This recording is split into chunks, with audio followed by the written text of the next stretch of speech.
Hello friends, जय भोलेनाथ। 23 नवंबर से India और ऑस्ट्रेलिया के बीच 5 T20 मैचों की श्रृंखला का शुभारंभ होने वाला है। 23 नवंबर को इंडिया और ऑस्ट्रेलिया के बीच पहला T20 मैच खेला जाएगा। इंडिया की टीम में वर्ल्ड कप टीम के केवल एक दो प्लेयर्स को छोड़कर बाकी सब नए चेहरे हैं। वहीं दूसरी तरफ ऑस्ट्रेलिया में भी वर्ल्ड कप टीम के कुछ ही प्लेयर हैं। ट्रेविस हेड और स्मिथ वार्नर जैसे प्लेयर हैं, उसके अलावा सारे नए चेहरे हैं। तो मैच रोमांचक होने वाला है। सीरीज काफ़ी रोमांचक रहने वाली है। T20 का रोमांच वैसे ही काफ़ी रहता है। तो इस वीडियो में मैं आपको मैच और सीरीज की कंप्लीट इन्फॉर्मेशन दूंगा। ड्रीम 11 टीम बताऊंगा, परफेक्ट ड्रीम 11 टीम, GL की टीम, स्मॉल लीग टीम और हेड टू हेड तीनों ही टीमें बताऊंगा। किस खिलाड़ी को पिक करना है, किसको ड्रॉप करना है, जिससे आप अच्छा विन करोगे। उससे पहले मैं आपको मैच की complete information, venue detail, pitch report, place के एवरेज, प्लेस के record, head to head record, सारी डिटेल चीज़ें डिटेल में बताऊंगा, जिससे आप डिसाइड कर पाओगे किस प्लेयर को टीम में पिक करना है, किसको ड्रॉप करना है। तो फ्रेंड्स, वीडियो लास्ट तक देखिएगा और कमेंट्स में जय भोलेनाथ लिख दीजिएगा। तो चलिए फ्रेंड्स, हम अपनी वीडियो स्टार्ट करते हैं। सबसे पहले अगर हम देखें तो मैच ऑस्ट्रेलिया का टूर 2023 का है। 23 दिसंबर को मैच खेला जाएगा। रात में 7 बजे से आप इसका प्रसारण देख पाएंगे शाम को। ये मैच खेले जाने वाला है YS राजशेखरा रेड्डी स्टेडियम, विशाखापट्टनम में। साउथ इंडिया में ये मैच होने वाला है, पहला T20। उसके बाद अगर हम पिच पे नज़र डालें, पिच किस हिसाब से रहने वाली है इस मैच के लिए, तो पिच का नेचर दोनों के ही लिए सेम है, चाहे बैटर्स हों चाहे बॉलर्स हों। दोनों के लिए अलग अलग रहने वाली नहीं है, दोनों के ही लिए बराबर मदद करेगी। दोनों ही, चाहे बैट्समैन हो चाहे बॉलर्स हों। स्टार्टिंग में बैटर्स के लिए ज़्यादा मदद रहती है और धीरे धीरे बैटर्स के लिए थोड़ी मुश्किल हो जाती है। सेम इसी तरह से बॉलर्स के लिए रहती है। पेस बॉलर्स को स्टार्टिंग में अच्छी मदद मिलती है। स्टार्टिंग में पिच में थोड़ी नमी रहती है तो अच्छा उछाल, अच्छा बाउंस और अच्छी स्विंग देखने को मिलती है।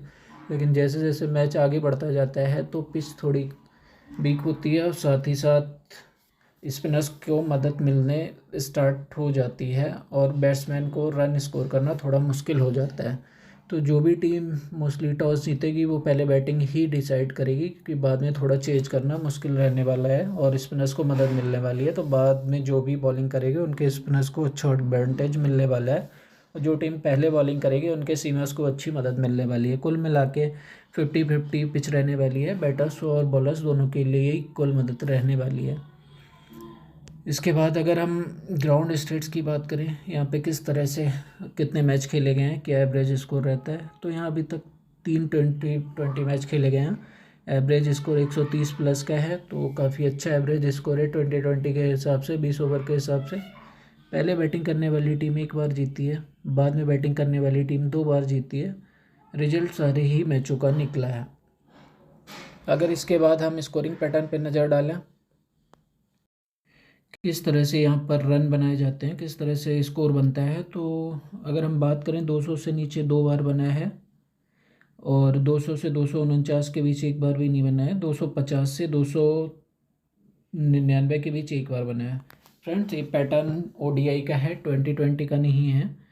लेकिन इसको हम देख के यहाँ आइडिया लगा सकते हैं कि बैटिंग जो पिच है वो बैटिंग के अनुकूल रहती है, अच्छे स्कोर बनते हैं, बड़ा स्कोरिंग मैच हो सकता है। कुल मिला के अगर हम 2020 में बात करें तो इसमें भी 200 का स्कोर बन सकता है, नहीं तो 150 और 200 के बीच में तो स्कोर बनना ही बनना है। अगर इंडिया पहले बैटिंग करती है तो 175 180 बन सकता है आराम से। सेम ऑस्ट्रेलिया का भी है, उनकी बल्लेबाजी भी अच्छी दिखाई देती है, तो वो भी 180 के आसपास स्कोर मार सकते हैं अगर हम इस T20 की मैच की बात करें तो। इसके बाद अगर हम नज़र डालें यहाँ पे बॉलर्स को किस हिसाब से विकेट मिलते हैं, ये रिकॉर्ड हमारी हेल्प करेगा थोड़ा बॉलर्स को पिक करने में, हमको किस तरह से बॉलर्स को पिक करना है। तो फ्रेंड्स, अगर आप देख रहे होंगे 3 मैच में पेसर्स को 19 विकेट मिला है, स्पिनर्स को 16 विकेट मिला है। जैसा कि मैंने बताया था, सबको बराबर ही मदद मिलने वाली है। पिच से कुछ स्पेशल नहीं है कि पेसर्स को ज़्यादा मिलेगी या स्पिनर्स को कम मिलेगी या बैट्समैन को कम मिलेगी। सबको बराबर ही मदद मिलती है। जैसा कि आप देख रहे हैं, 19 विकेट पेसर्स को मिले हैं, 16 स्पिनर्स को मिले हैं। तो मतलब दोनों ही टाइप के बॉलरों को अच्छी मदद मिलने वाली है, सेम मदद मिलने वाली है। तो इसी हिसाब से हम अपने बॉलर्स को पिक करेंगे, पेसर्स को और स्पिनर्स को, जो अच्छी फॉर्म में है उनको लेके चलेंगे हम अपनी टीम में। उसके बाद अगर हम पॉसिबल प्लेइंग 11 की बात करें क्या रहने वाली है इस मैच के लिए, तो एक दो प्लेयर को छोड़ के कोई भी जो वर्ल्ड कप टीम का सदस्य था वो इस T20 में शामिल नहीं है।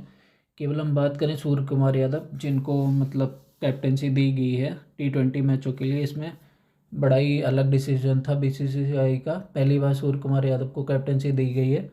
और ईशान किशन, सूर्य कुमार यादव, ये दो प्लेयर को अगर हम छोड़ दें तो बाकी कोई भी प्लेयर वर्ल्ड कप टीम का हिस्सा नहीं था, सारे ही नए हैं। तो ऋतुराज गायकवाड़ और यशस्वी जायसवाल जहां तक ओपन करने वाले हैं। उसके बाद वन डाउन पे सूर्य कुमार यादव या तिलक वर्मा सेकंड डाउन पे, इन दोनों में से फर्स्ट डाउन और सेकंड डाउन पे दिखाई देंगे।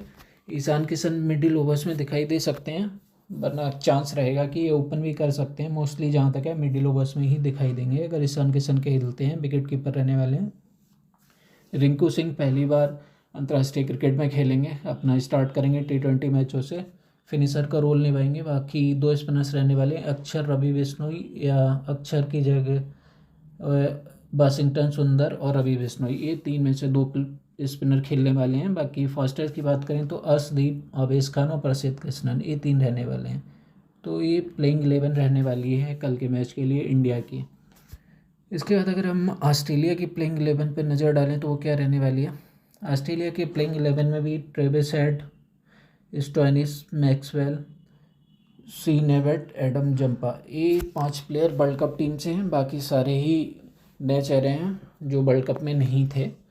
तो ये प्लेइंग 11 ऑस्ट्रेलिया की रहने वाली है। इसके कैप्टन रहने वाले हैं मैथ्यू बेट, जो वर्ल्ड कप में तो नहीं थे लेकिन T20 कैप्टनसी मैथ्यू बेट को दी गई है ऑस्ट्रेलियन की। ये विकेट कीपर भी हैं इसी के साथ।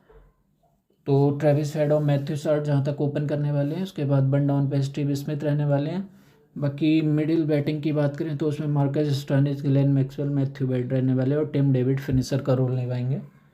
बाकी एक स्पिनर एडम जंपा रहने वाले हैं, 3 फास्टर रहने वाले हैं, सी नेवेट, नॉर्थन एलिस और जेसन वैनड्रॉप, 3 फास्टर रहने वाले हैं और 2 ऑलराउंडर हैं, मार्कस स्टोइनिस और मैक्सवेल।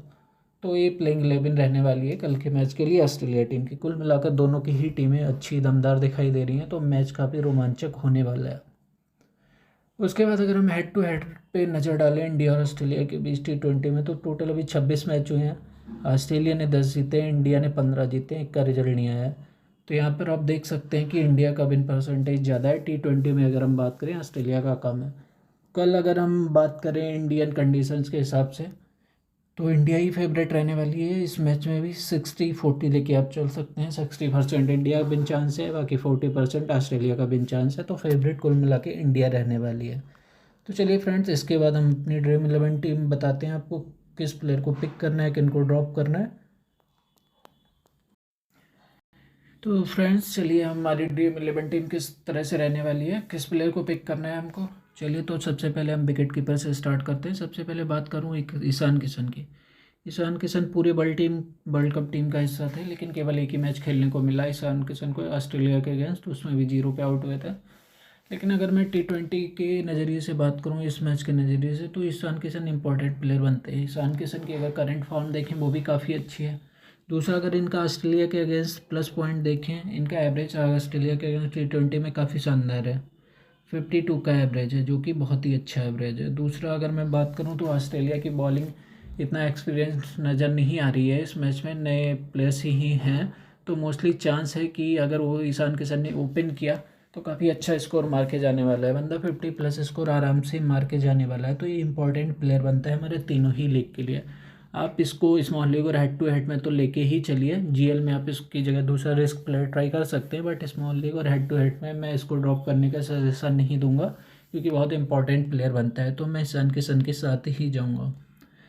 उसके बाद ऑस्ट्रेलियन कैप्टन मैथ्यू बेट की बात करें तो मैथ्यू बेट एक अच्छे बल्लेबाज हैं, कैप्टन भी हैं ऑस्ट्रेलिया के। लेकिन अगर मैं बात करूं मैथ्यू बेट की, तो ये काफ़ी लोअर ऑर्डर आते हैं। इनका एक -पॉइंट ये रहने वाला है। दूसरा ये कि इनका इंडिया के अगेंस्ट एवरेज इतना ज़्यादा अच्छा नहीं है, केवल 27 का है। तीसरा, इनको इंडिया में खेलने का बहुत ज़्यादा आइडिया नहीं है। तो ये 3 माइनस पॉइंट मैथ्यू बेट के बनते हैं, जिससे मैं आपको इनके साथ जाने की सजेशन नहीं दूंगा। इनको स्मॉल लीग और हेड टू हेड में आप ट्राई मत कीजिएगा। अगर आप चाहें तो GL में as a risk player try कर सकते हैं। किस प्लेयर की जगह पे वो बाद में मैं आपको बता दूंगा। फिलहाल इनको स्मॉल लीग और हेड टू हेड में हम ड्रॉप करेंगे। जॉस इंग्लिश की बात करें, Jos English world cup team का हिस्सा थे, लेकिन इस T20 की बात करें इनको मौका नहीं मिलेगा। इनकी जगह मैथ्यू वेड ही रहने वाले हैं, क्योंकि दोनों एक जैसे ही प्लेयर हैं। बाकी मैथ्यू वेड कैप्टन भी है, विकेट कीपर्स भी हैं, तो जोश इंग्लिश की ज़रूरत नहीं पड़ने वाली है। तो कल के मैच में इन्हें हिस्सा नहीं मिलने वाला है, कल के मैच में नहीं खेलेंगे। अगर उसके बाद जितेश शर्मा की बात करें, इंडिया की टीम में 15 सदस्यीय टीम में दूसरे विकेट कीपर बल्लेबाज जितेश शर्मा हैं। अच्छी आक्रामक बल्लेबाजी करते हैं, IPL में इन्हें हम देख चुके हैं। लेकिन कल के मैच में ये इनको भी मौका नहीं मिलने वाला है, ईशान किशन ही खेलने वाले हैं। इसके बाद अगर हम बैट्समैन में नज़र डालें, डेविड वार्नर टीम का हिस्सा हैं, लेकिन कल के मैच में टीम का हिस्सा नहीं रहने वाले हैं। पहले मैच के लिए अवेलेबल नहीं होंगे, डेविड वार्नर नहीं खेलने वाले हैं। सूर्य कुमार यादव, इंडियन बोर्ड ने एक अलग से फैसला किया। सूर्य कुमार यादव को पहली बार कैप्टनसी दी गई है। आज तक सूर्य कुमार यादव ने कैप्टनसी नहीं की है, हमने कहीं नहीं देखा है, ना ही इनको IPL में कैप्टनसी करते देखा है, ना ही इंटरनेशनल में। तो एक नया फैसला है BCCI की। अगर हम बात करें तो कितना सफल रहते हैं वो सीरीज के बाद ही पता चलेगा। फिलहाल बल्लेबाज तो अच्छे हैं। दूसरी हम बात करें, इनका T20 फॉर्म के नंबर 1 बल्लेबाज हैं। तीसरा, ऑस्ट्रेलिया के अगेंस्ट इनके रिकॉर्ड बहुत ज़्यादा ही अच्छे हैं। एवरेज की बात करें, बहुत शानदार एवरेज है 55 का, तो एक बहुत इंपॉर्टेंट प्लेयर बनता है। अगर हम T20 के नज़रिए से बात करें, ODI में तो इतना कुछ खास नहीं कर पाए ये पूरे वर्ल्ड कप में, लेकिन T20 के लिए बहुत इंपॉर्टेंट प्लेयर बनता है, क्योंकि T20 का ही मेनली ये प्लेयर है, ODI का नहीं है। तो सूर्य कुमार यादव को हम लेके चलेंगे तीनों ही लीग में, चाहे स्मॉल लीग हो, हेड टू हेड हो, या ग्रांड लीग हो, किसी भी लीग में आप इनको ड्रॉप करके मत चलिए। ट्रेविस हेड की बात करें तो भाई ये बंदे ने ही अकेले इंडिया से वर्ल्ड कप छीन लिया। ऑस्ट्रेलिया को अकेले इस बंदे ने जिता दिया। तो कल के मैच के अगर हम सबसे इम्पोर्टेंट प्लेयर की बात करें तो ट्रेविस हेड ही है दोनों ही टीमों में। सबसे ज़्यादा एक्सपीरियंस बंदा भी ट्रेविस हेड है। करंट की फॉर्म की बात करें वो भी ट्रेविस हेड की बहुत ही शानदार है। इंडिया के अगेंस्ट T20 इतना ज़्यादा नहीं खेले हैं, इंडिया में खेलने का इतना अच्छा रिकॉर्ड नहीं है इनका, लेकिन भाई बंदा ये ऐसा है कि बहुत एक्सपीरियंस है इसके पास और बहुत अच्छा ही बल्लेबाज है। बहुत सारी क्वालिटी हैं, बहुत अच्छे क्वालिटी शॉट हैं, तो ये बंदा बहुत इंपॉर्टेंट बनता है अगर मैं T20 के लिहाज से बात करूँ। बंदा बाकी पार्ट टाइम बॉलिंग भी करता है, 2-3 ओवर डाल भी सकता है, उसमें भी 1-2 विकेट लेके जा सकता है। तो ये इंपॉर्टेंट प्लेयर बनता है हमारे स्मॉल लीग और हेड टू हेड के लिए परफेक्ट पिक रहने वाला है। GL में आप इसको ड्रॉप करके दूसरे प्लेयर के साथ जा सकते हैं। फिलहाल स्मॉल लीग और हेड टू हेड में मैं इसके साथ ही जाऊंगा, इसको ड्रॉप मत कीजिएगा।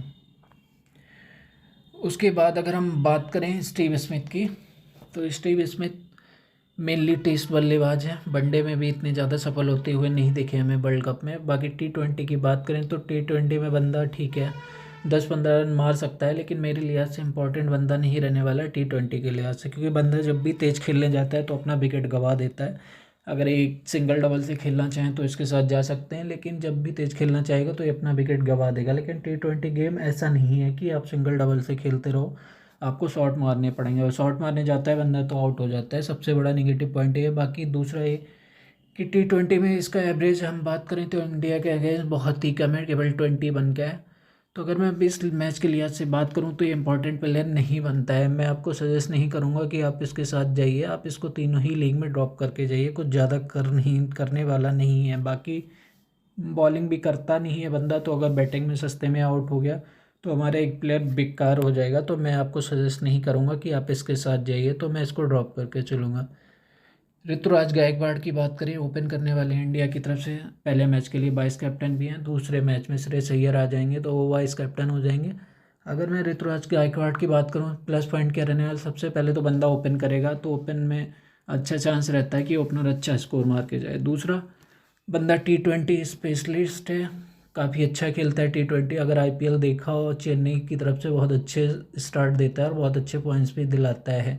तीसरा, इसका जो एवरेज है ऑस्ट्रेलिया के अगेंस्ट T20 में वो भी अच्छा है, काफ़ी अच्छा है, 44 का है। तो ये बंदा इंपॉर्टेंट प्लेयर बनता है हमारे लिए तीनों ही लीग में, स्मॉल लीग, ग्रांड लीग और हेड टू हेड, तीनों ही लीगों के लिए इंपॉर्टेंट परफेक्ट बंदा बनता है। ये हमारा कैप्टन वाइस कैप्टन का भी कैंडिडेट रहने वाला है, तो मैं इसके साथ ही जाऊँगा, इसको ड्रॉप आप मत कीजिएगा।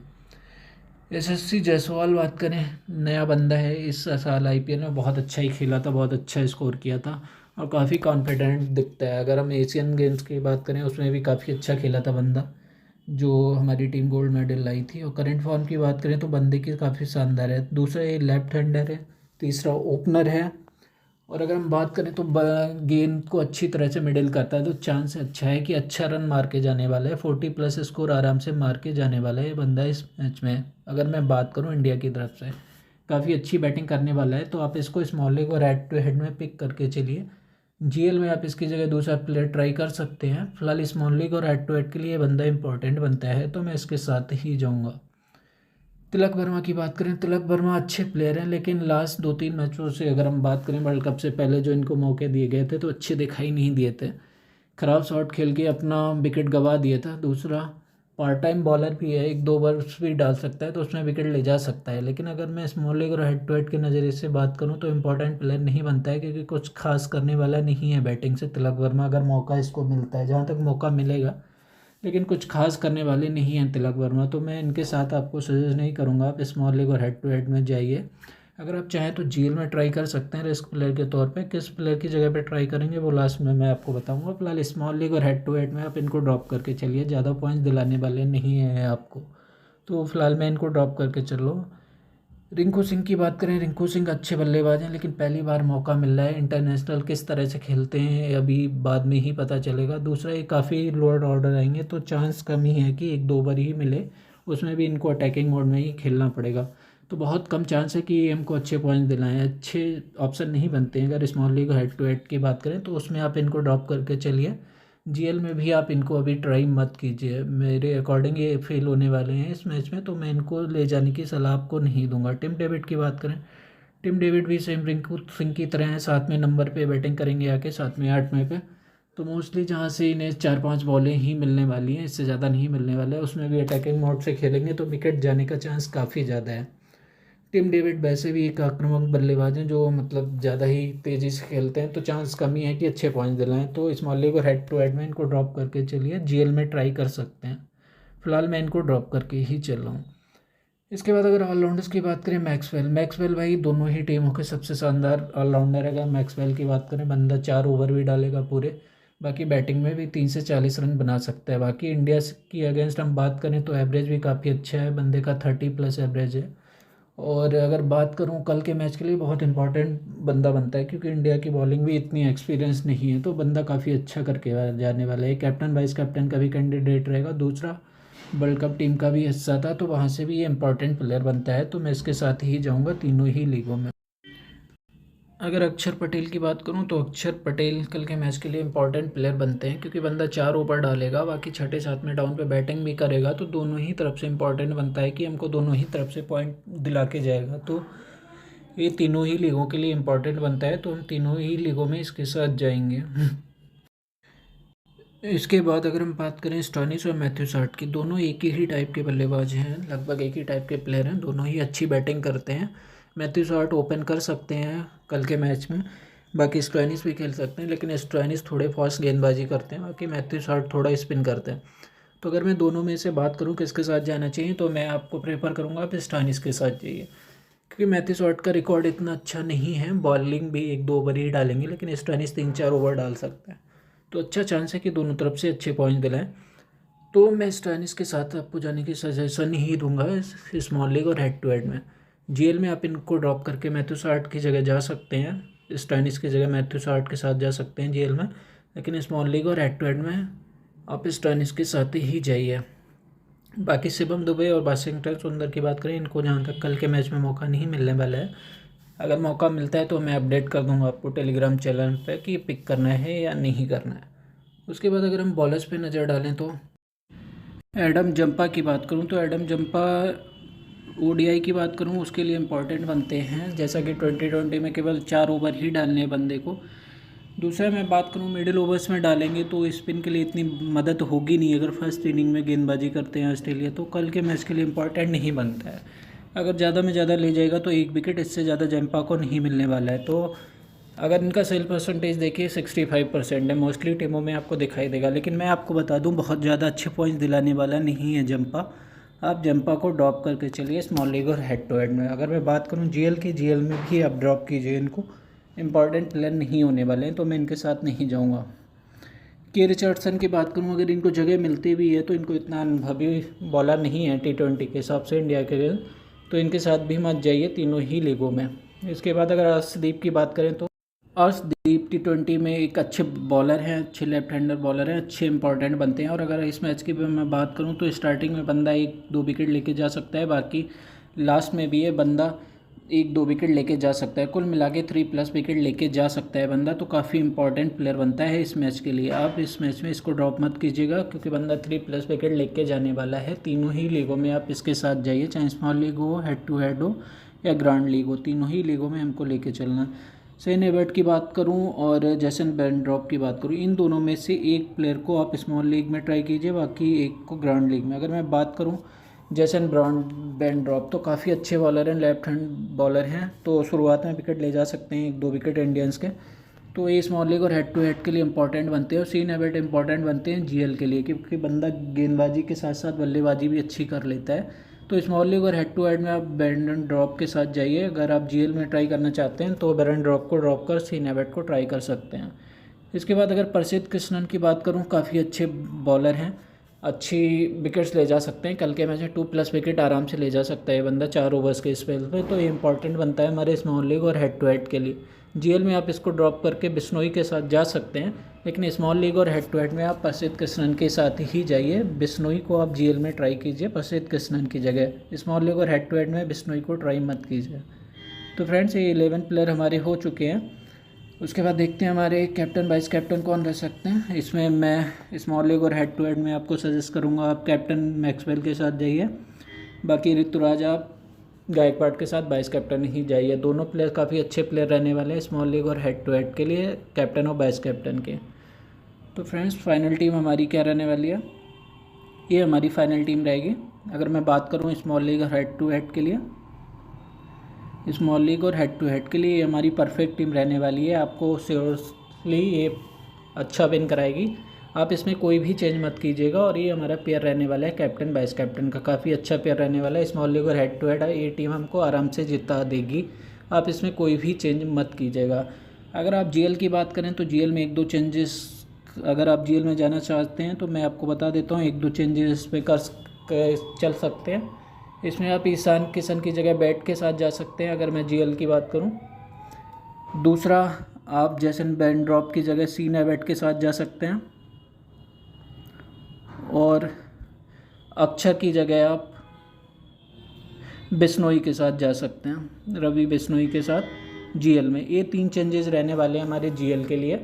बाकी कैप्टन वाइस कैप्टन मैं आपको बता देता हूँ जीएल में क्या रखिए। आप कैप्टन आप रखिए जीएल में यशस्वी जायसवाल को, और वाइस कैप्टन आप करिए ट्रेविस हेड को।